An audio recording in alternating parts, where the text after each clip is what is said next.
자, 이재명 대표의 선대위에 용광로 선대위에 보수 내지는 과거에 사실은 우리 쪽 사람이 아니었던 또는 우리 쪽에서 잊혀졌던 인물들이 한 사람 두 사람씩 모여들면서 이른바 용광로 선대위를 만들고 있습니다.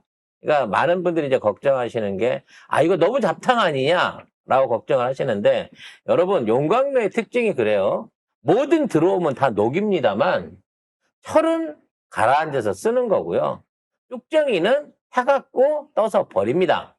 비록 어떻게 몰려와서 용광로가 되든 용광로 안에서 쏟아질 샘물은 진짜 제대로 된 본질적인 것만 쏟아져 나오게 되는 거고 용광로 안에 녹았다고 해서 모든 게 융합되지 않아요. 용광로의 특징은 짬뽕이 아닙니다. 섞는 게 아니라 모든 걸 근본적으로 녹여내는 거기 때문에 이번 이재명 후보의 용광로 선대위는 진짜 통합된 대한민국을 만드는 선대위가 될 거다라고 하는 기대감이 있습니다. 관련해서 기사 한번 정리를 해볼게요. 네, 아니 샐러드 볼하고 용광로는 확실히 다르네요. 그렇죠. 샐러드 네. 볼은 모든 재료가 다 나 여기 찌롱 이러고는 고기 맛이 다 살아있어, 씨. 왜 불만이에요? 씹으면 네. 이게 사과인지 브로콜리인지 다 알잖아. 네, 그러나 용광로는 아주 뜨거운 열로 확 녹여버린다는 거. 자, 더불어민주당이 통합을 키워드로 한 중앙선거대책위원회 출범을 준비하고 있습니다. 보수 진영 민주당 출신 전 정부 인사 그리고 기명이라고 썼지만 저는 반명이라고 읽겠습니다. 반명계까지 아우르는 인선 작업을 마무리했는데요. 윤여준 전 환경부 장관이 총괄 선대위원직을 수락을 했고요. 한 명씩 볼까요? 이번은 네. 국짐 창당을 이끌었던 창당위원장이었기 때문에 이번에 해체 임무를 맡아서 들어온 게 아닌가라는 생각이 드네요. 유종의 미를 거둬라. 네가 그렇죠. 벌린 일 네가 마무리해라. 그렇죠. 네, 강금실 전 법무부 장관. 너무 오랜만입니다. 네. 예, 총괄 선대위원장에 합류를 했습니다. 노무현 정부를 대표하는 인사이기도 했었고 여성의 몸으로 첫째 법무부 장관을 하면서 여러 가지 기록들 내지는 후일담을 많이 남기긴 했습니다만 그때 못했던 개혁을 좀 더 마무리할 수 있는 좋은 기회가 한번 다시 왔으면 좋겠어요. 네, 그리고 우리 문재인 정부 당시에 정은경 전 질병관리청장님 지금 서울대 교수님 하고 계신데 제가 얼마 전 의료계 행사에서 정은경 교수님 만났거든요. 여전하시더라고요. 그 백발에 야전 침대에서 주무시면서 코로나 극복을 위해서 노력하셨던 분인데 윤석열 정부 들어 고소 고발 내지는 나중에 차압까지 나갈 뻔했어요.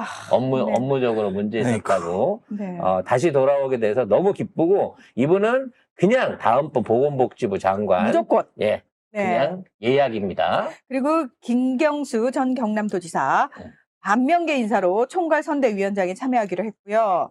김부겸 전 국무총리도 총괄 선대위원장을 맡았습니다. 뭔가 이렇게 둘이 한 세트인데 경남 세트긴 한데 아니야, 김부겸은 경북이야. 경상도 세트이긴 한데 어쩔 수 없이 밀려 들어온 느낌도 좀 있긴 합니다만 어찌 됐거나 우리 쪽에서는 내세울 수 있는 경남 TK, PK에 내세울 수 있는 인사로서 많은 활약을 열심히 좀 해주기를 기대를 해보겠습니다. 그러니까 이분들 나 총괄 선대위원장이야 좋아할 것이 아니라 지금 엄청난 책임감을 얻게 해줬어요.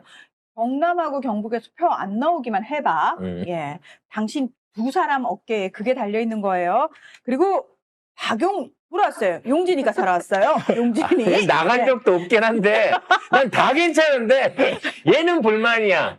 그래도 무릎 꿇고 들어온 사람은 또 이렇게 해줘야지. 요즘 하는 거 보면 열심히 하는 것 같긴 하더라마는. 용진이는 왜 넣은 줄 아세요? 무릎 꿇었잖아. 나가서 떠들라고. 얘 용진이 입을 이용하려고. 예. 자, 나가서 제대로 떠들어요.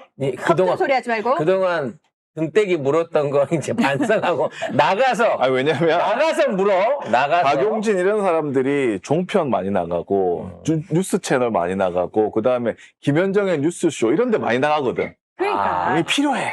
그렇지, 무릎 꿇은 요게 사람들이 필요하다니까, 요게. 여기서 필요해. 네. 한동훈이처럼 깐죽거리면서 한동훈이 좀 씹어줬으면 좋겠는데 아무튼 걱정 반 기대 반으로 보겠습니다. 자, 그리고 우상호, 이광재, 전재수. 난 여기가 얘들 왜 낙연이가 안 데리고 갔지? 나는 여기가 더 불만이야. 왜냐면은 나도- 박용진은 무릎이라도 꿇었지. 어. 나 이 얘들이 사람들은 싫어. 무릎 꿇지도 않았어. 그리고 더 중요한 건 뭔지 아세요? 그래, 박용진은 저쪽 애들 나가는 프로그램 나가가지고 입이라도 털어줄 수 있는데 우상호, 이광재, 전재수는 어디다 써먹을 거야? 어디다 써먹을 거냐고. 이번에 하는 거 보고 어떻게 쓸지 말지 한번 보는 거죠. 근데 아. 이번에도 별거 할 것도 없을 거고요. 그냥 얘들은 이런 거지. 밖에 내놓으면 걱정스러우니까 어, 그냥 안에 두고 있는 거야. 적은 더 내하고 어. 가까이 둔다. 그렇지. 어. 왜냐면 이건 적도 아니고 약간 위험한 그 고병원체 고병원체?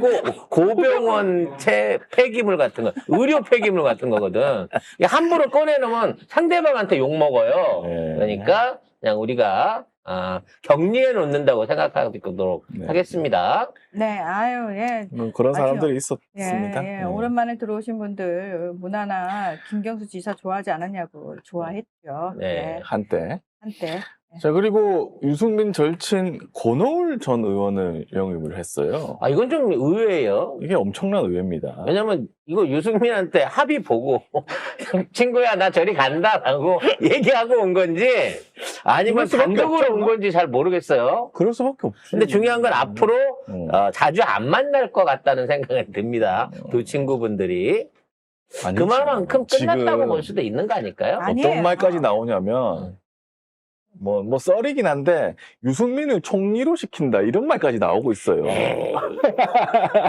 우리 그거 얘기했었잖아요. 뭐? 우리 인물은 안 따지는데 실력은 본다니까. 그러니까 유승민은 실력이 없어요. 실력이 다른 걸 다 없는데 떠나서 실력이 없어요. 어쨌든 이 뭘 권오을 보여줬는데요? 기사 한번 보시죠. 네. 네. 어쨌든 본인이 계속 경제 전문가 나불나불 거렸지만 중요한 거는 유승민은 우리에게 실력을 단 한 번도 증명한 적이 없습니다. 권오을 전 한나라당 의원이 경북도청에서 기자회견을 열고 이재명 대선 후보 지지를 공식 선언했습니다. 지지 이유는 민주당을 서민과 중산층을 대변하고 합리적 보수까지 포용하는 중도 보수 정당으로 발전시키겠다는 이재명 후보의 구상과 정책 비전에 적극 공감하기 때문이라고 밝혔습니다. 이분이 안동 출신이래요. 안동 연고도 높고. 경북에. 네, 원래 이재명 대표가 안동 출신이시잖아요. 그렇죠. 아버님이 이 노름으로 밥만 날리지 않으셨으면 안동에서 쭉 살 수 있으셨는데 어우, 그래서 성남에 올라오시게 됐다는 그런 아픈 과거사가 있었죠. 근데 생각해보면 감사한 일이죠. 결론적으로는. 성남에 하지만- 오셨으니까 성남 지사도 하시고 하지만 그 시장도 하시고 아들인 이 어린 이재명의 인생은 굉장히 정말 힘들었죠. 너무 힘들고 고통스러웠을 거라는 생각을 해보게 됩니다. 어쨌든 이재명 후보가 2022년 대선 때 영입 제안을 한번 했대요, 이분한테. 근데 이때는 뭐 고사를 하셨고 윤석열 탄핵되고 그다음에 유승민이 대선 불출마 한다고 하니까 그러면 또 제안을 와가지고 한다고 했다. 그래서 민주당은 이제 중도 보수 외연을 확장하는 효과가 이제 생기는 거죠. 그러니까 사실은 안동 권씨 후손인데다가 팔남매 대부분이 안동에 거주를 하고 있기 때문에 지역 내 영향력이 있다고 합니다. 그 지난 대선 당시 이재명 후보는 안동에서 29.13%를 득표를 해서 경북 시군 중에서는 가장 높았대요. 어떻게 자기 29.13 너무하다. 근데 그럼에도 고향임에도 불구하고 이거밖에 안 나왔죠. 그래서 이번에는 경남 지역은 40%, 대구 지역은 25에서 30% 이상을 기대한다고 하는데 근데 이번에 지지 선언에는 권오을만 온 게 아닙니다. 네. 그 보면은 뭐 김선정 전 도의원, 남재수 전 도의원, 현명지 전 도의원, 이재갑 시의원 뭐 이런 사람들을 싹 자기네 사람을 다 끌고 왔어요. 그러니까 조직이 온 거지. 조직이 다 왔어. 조직이 온 거지. 그래서 지금 경북은 아직 TK는 아직 덜합니다만 TK 같은 경우에는 이미 이 당내뿐만 아니라 그 원외 인사들을 비롯한 각 지역위원장들이 뭔가 이번에는 이재명 또는 민주당으로 갈아타려는 움직임이 보인다고 해요. 그중에 제일 큰 게 울산이랍니다. 울산. 네. 근데 울산은 사실 원래 거기 노동자들 네. 세가 강한 곳이긴 해요. 그래서 울산 같은 경우에는 이번에 한동훈이 이제 울산 포항에 내려가가지고 자기 이제 그 경선 끝나고 나서 그다음에 뭐 지지 선언 관련된 자기 발표를 하는데 그쪽 지역위원장들이 한동안 해놓은 거 뭐 있는데 여기 와서 우리 부르냐 그러고 쌩을 깠다고 하는 얘기가 있습니다. 그래서 경남 지역에서 한동훈의 인기가 워낙 안 좋다 지금. 물론 뭐 한독수는 어쩔지 모르겠습니다만 한독수도 마찬가지로 뭔가 이제 그쪽 지역 안에서 약간 새로운 바람이 불고 있는 여지들이 있다고 합니다. 그래서 저는 이 권오을 전 의원을 영입하는 거는 좋은 게 뭐냐면 이게 뭐 조직이 다 오는 거잖아요. 대선의 표를 얻을 수도 있는데 제가 볼 때 대선 이후까지 생각한 거 아니냐 난 그 생각이 그렇죠. 들어요. 대선 이유가 바로 지방선거잖아요. 지방선거를 해야 되는데 지금 민주당 그냥 일단 기존에 있는 민주당은 표를 못 얻잖아요. 사실은 이게 뭐 어떻든 저떻든 이 사람이 뭐 민주당 사람이니까 안 찍어주는 거잖아. 아무리 뭐 일을 잘하든지 해도 스펙이 좋아도 민주당 사람이니까 안 찍어주는 거잖아. 근데 이 사람들은 사실은 뭐 유승민 개 사람들이 다 온 거잖아요. 유승민 개는 지금 국민의힘에서 다 떨궈집니다. 갈 데가 없어요. 근데 경북에서 정치를 하려면 또 국힘에 들어가야 돼. 근데 그렇게 하려면 안 받아줘. 저기 사람들이 자기 사람들이 아닌 다른 사람들이 다 당권을 쥐고 있기 때문에 그래서 이걸 다 넘겨오면 이 사람들로 인해서 좀 생각을 바꿀 수 있는 경북 사람들이 많이 생기지 않을까? 그리고 명태균 사태에서 빌어봤을 때 그쪽 지역의 지자체 선거 안에서 얼마나 많은 공천 비리가 있었는지 나오고 있고 또 이재명 대표의 대표적인 어떤 그 영남 공약이 부울경 메가시티 아니겠습니까? 김경수 후보하고도 합의를 봤던 아마 이런 부분에 대한 공약과 실천 그리고 거기에 이어지는 어떤 그 결과를 만들어내는 데 있어서 아마도 이 영입은 굉장히 큰 영향력을 미칠 수 있을 것이다 라고 생각이 됩니다. 저는 이거를 만약에 솔직히 말씀드려서 다른 후보가 하거나 민주당 내에 또는 민주당 뭐 내부의 어떤 수박들이 뭐 이런 짓거리를 했으면은 정말 의심을 했을 거예요. 못 믿고 이것들이 민주당까지 말아먹으려고 작정을 했구나라는 생각이 드는데